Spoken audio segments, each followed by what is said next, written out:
السلام عليكم ورحمة الله وبركاته، متابعي قناة محب طائر الكوكتيل، أهلا ومرحبا بكم.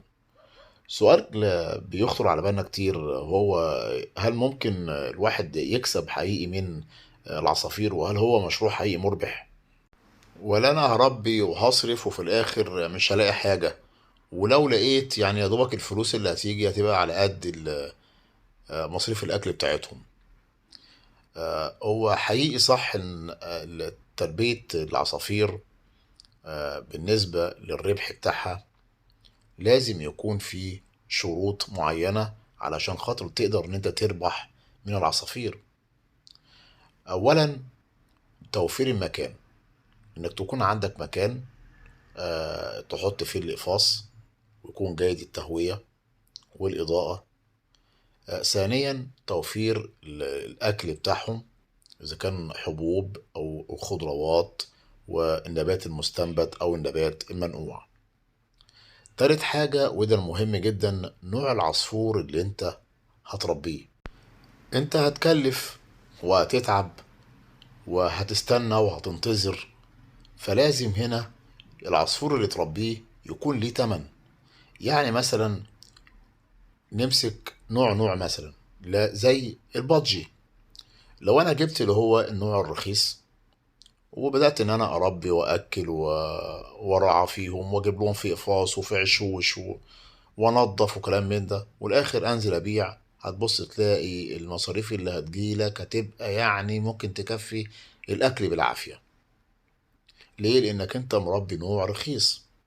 طب تعالى لو احنا خدنا نفس الفصيلة ولكن منهم اللاسوينج او الفالو او الريمبو، هنا هتبقى انت جبت حاجة في الاول غالية وهتبيعها برضو غالية، فهتوصل معاك هنا المصاريف هتغطي الفلوس اللي هتجيلك، هتغطي المصاريف اللي انت صرفتها. وطبعا من المهم جدا ان يكون عندك بقى اقفاص كتير. يعني مثلا لو انت ربيت الفالو مثلا يبقى عندك 10 قصوص، 15 قص. هنا هتبدأ تحس حقيقي بالمكسب. نمسك الكوكتيل، هتلاقي عندك الكوكتيل فيه الحبشي اللي هو ارخص نوع، وبعد كده اللاتيني. طيب لو انت برضو جيت تربيهم وعندك 10 12 قفص 15 قفص، برضو الفلوس اللي هتجيلك ممكن تغطي بالعافية الأكل اللي انت بتجيبه. ولكن لو انت بقى بدأت ان انت تربي الفرنساوي وتربي الألبينو، الأنواع الغالية ديت دي ممكن ساعتها ان هي تغطي المصاريف ان انت هتصرفها. كذلك الروز، في عندي الأخضر، في عندي اللاتيني، تلاقي الإقبال عليهم مش هيبقى زي الأورنج أوبلاين أو الألبينو. الألبينو هتنزل تشتري جوز مثلا ب 1200 ب 1500، ولكن اللاتيني الجوز ب 300 جنيه. هتنزل تبيع انت برضه نفس الكلام الجوز ب 300 جنيه، ولا تنزل تبيع الجوز ب 1200 جنيه او ب 1000 جنيه؟ ايه اللي افضل لك؟ يبقى هنا نوع العصفور نفسه اللي انت بتربيه. ما هم كلهم بياكلوا اكل واحد، كله بياكل اكل واحد، وكله بيعيش في قفص هو القفص، ونفس التربية ونفس العشوش وكله. يبقى انت في الاول ان انت هتكلف بمعنى ان انت هتجيب عصفور غالي، ولكن لما هتيجي تنزل تبيعه هتبيعه برضه بنفس التمن او يعني قريب منه. فهيبقى هنا المصاريف اللي هتجيلك هتغطي الاكل اللي انت او المصاريف اللي انت بتصرفها عليهم، وفي نفس الوقت هتكسب وهتحس بالربح.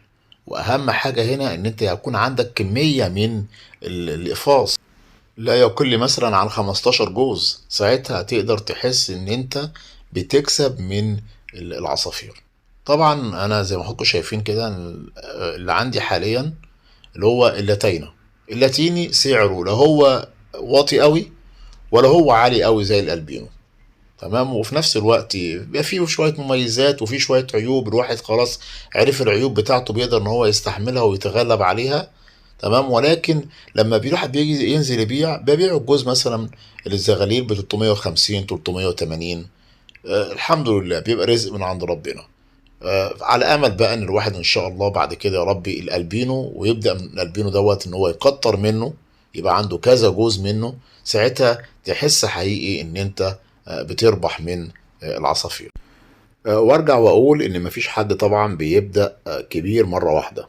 اكيد بنبدأ الاول بالعصافير الوسط او القليلة في الثمن، وبعد كده ربنا بيكرم وبيرزق وبتبدأ ان انت تجيب طفرات اعلى واحدة واحدة لغاية ما توصل بإذن الله ان انت تربي الانواع الغالية علشان خاطر تجازي معاك، وكلها في الاخر ارزاق. وطبعا تجاربنا مع العصافير اللي هي الوسط والرخيصة بتعلمنا بعد كده علشان خاطر نقدر ان احنا نربي الغالي، عشان خاطر لو انا جبت الغالي مرة واحدة وبدأت بالغالي مرة واحدة وانا ما عنديش خبرة في التربية، طبعا ممكن كده اخسر. ولكن لما بربي الاول الرخيص وبتعلم عليه على الاقل، بعد ما اتعلم عليه بقى ابدأ ان شاء الله ان انا اربي الغالي. اشكركم والسلام عليكم ورحمة الله وبركاته.